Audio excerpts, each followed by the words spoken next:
we'll head on over to the old workbench and I'll show you exactly how I go about fixing bent radiators on any dirt bike. Look at that, just about got it. Man, I don't hate that. That simple.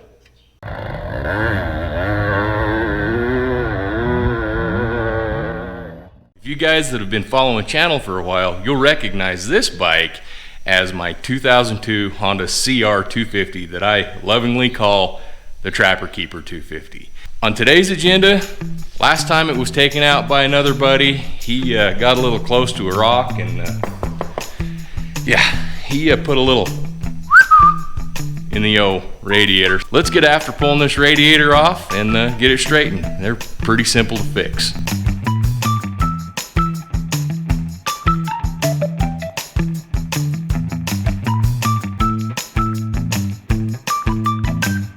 So the first things first in this process, we got to drain all the coolant out of this system. Now, I'm going to save the coolant that's in this because it's not that old. I just replaced this prior to the last ride of my buddy taking it, because if you remember, I had to replace the clutch and I had water pump seal that was leaking into the transmission oil, so it's all new. So I've got my clean container. So we're gonna pull the 10mm bolt on the water pump and drain out all the fluids.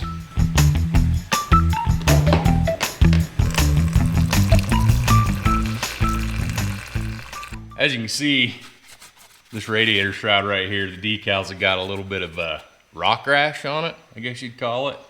I didn't actually see him tip this thing over, but apparently when he was riding it, he went over pretty hard on this thing and kind of scuffed up the old decals and whatnot. That's okay, because all I got to do to get that fixed is call up old Sean from Dirt Rider Designs and be like, hey Sean, I need a new decal. And he'll be like, okay, easy enough. Ship it out to me. It's awesome. So if you guys are looking for decals for your dirt bike, Dirt Rider Designs is by far the best company to work with. So I'm gonna go ahead, get this shroud pulled off while the coolant's draining, and we'll pull the radiator off, get this thing straightened out.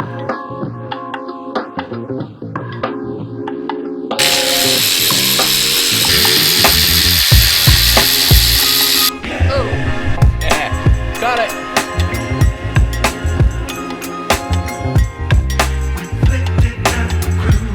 It's hot here in southern Utah today, and I got the old AC cooler, the old swamp cooler running, and yeah, so if I forget to turn that off, that's the noise you're hearing in the background. So let's go check out this radiator. As you can see, this thing's got a pretty good bow to it, and you can tell that it's bent by, you know, kind of the way it is, but yeah, it's not that bad. I fixed way worse radiators than this one, so this should be a pretty simple one. And I'm going to show you how to do this with just basic hand tools. I mean, really, there's literally nothing special about the tools we're going to use to fix this thing. So I'm going to get this thing pulled off the bike. We'll head on over to the old workbench and I'll show you exactly how I go about fixing bent radiators on any dirt bike.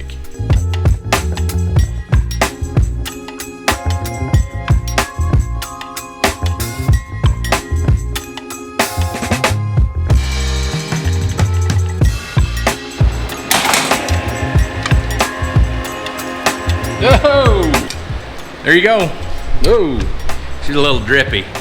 But yeah, you can see it's got a pretty good in it. Not bad, but plastic didn't fit correct, so let's get her straightened out. Now that I got the radiator removed, I'm going to show you what tools it's going to take to make this repair. Now, the first thing you're going to want is a way to actually heat the radiator up a little bit. So generally keep in mind, anytime these radiators are crunched or smashed or bent, the bike's hot, so the radiators are gonna be hot. And aluminum is kind of a funny material.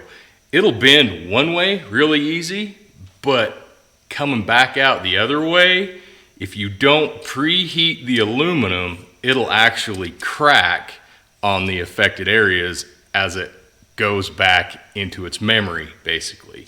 So what I'm going to do first thing is I'm going to heat the affected areas up just enough to get the aluminum a little bit softer. You don't have to go too much, and you don't want to go so much that you actually melt any of the sealing aluminum weld or sealant on the tanks.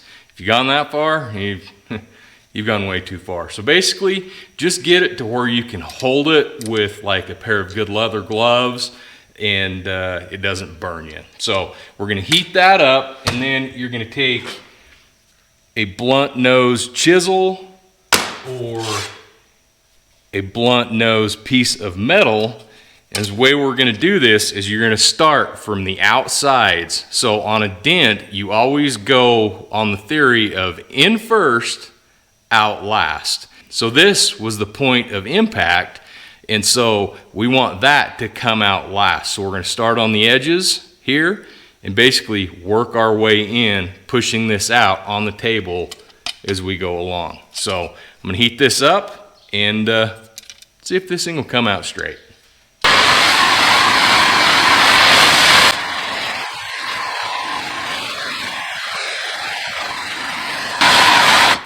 I should be plenty of heat. Now I'm going to get down here. Hopefully you guys can see this process. And so first thing I'm going to do is I'm going to take this chisel, because it's a little bit smaller, and I can get in close to the fins without damaging the actual coolant passage. And we're going to lay it flat on the table so we have something to beat against. Like I said, we're starting on the outer edges, and we're just going to work our way along. And it's kind of tricky. You got to hold it firmly, like so. And it'll just start to go little by little.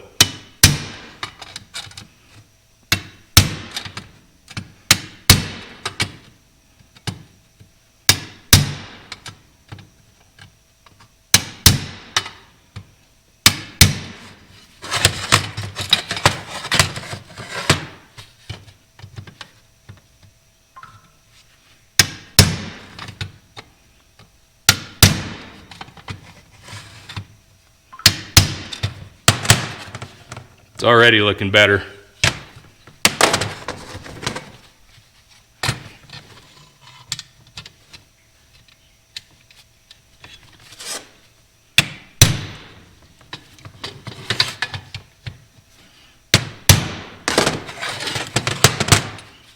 Look at that. Just about got it. Got to get this side out and maybe just a little bit more on the edges and right here in the middle. And that thing will be ready to go.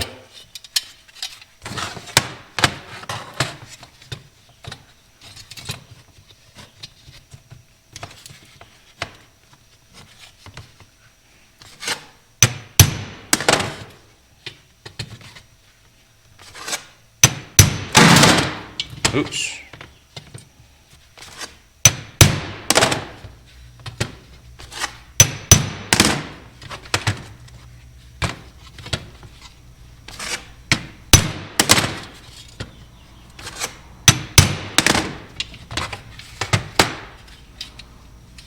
Getting closer. Now, if you need to keep going and it doesn't come out just super quick, just apply a little bit more heat. So aluminum dissipates heat super fast. That's why they use aluminum on radiators. And reheat it just a little bit so you know so you can work with it. So that's what we're going to do. Apply a little more heat, and then we're going to fine tune this thing.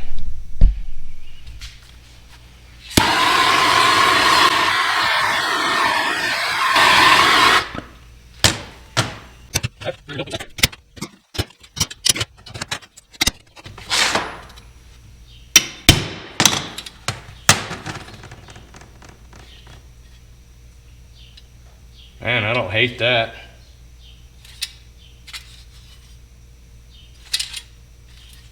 That simple. The bow is pretty much gone out of it. The plastic shroud should fit just fine, and I'll go through with a pick and clean these little louvers out right here and straighten them up so the air will pass through it, and it should be good to go. Awesome. I'm going to test fit it and see if we need to do any, fine tuning. Now this is the worst part about repairing radiators, and it's not 100% necessary, but it definitely does help. Got a pick, and I'm going through and I'm just straightening out all these little fins so the air will pass through the radiator, which will help, cool the coolant inside the system. So yeah, I'm gonna be here a while. It takes forever. Makes you wonder what normal people do on a Saturday. So now I got this radiator straightened out and it fits on the machine. I'm gonna pressure test this radiator and check for leaks. So the way I do it is I actually use a leak down tester, but you can do it with any sort of air pressure regulator. So what I do is I go to my local auto parts store, get some vacuum caps and heater hose or fuel line, and you plug off all the hoses on this radiator, and I'm gonna hook up my regulated air pressure leak down detector, and I'm gonna pump about 20 pounds in this thing and spray over it with just a little bit of soapy water or Windex and check for leaks. All right, so I got about 20 PSI going through this radiator right here. And I'm gonna take my soapy water, spray over it and see if I got any bubbles, and if we don't have any bubbles, we should be good to go. On a radiator repair like this is probably not necessary, but on one that's really tweaked or bent really bad, you're probably gonna have to do a little bit of weld repair on it, but I'm betting this one's probably gonna be just fine.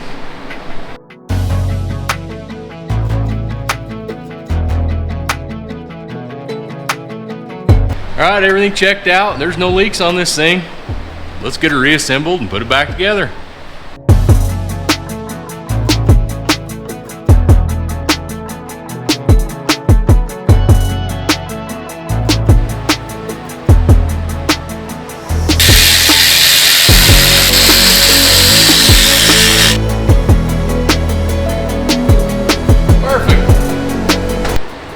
This is my flavor of engine coolant I like to run on all my bikes.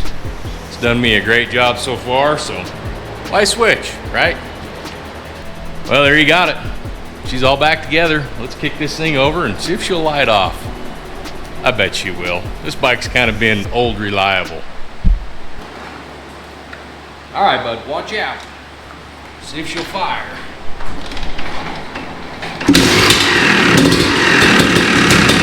First kick, come on now. It's a great bike, man. This thing sounds so good. It's honestly one of my favorites. Love it. But doesn't look like we got any leaks anywhere. I'll go rip it down the road, but I gotta service it first. So.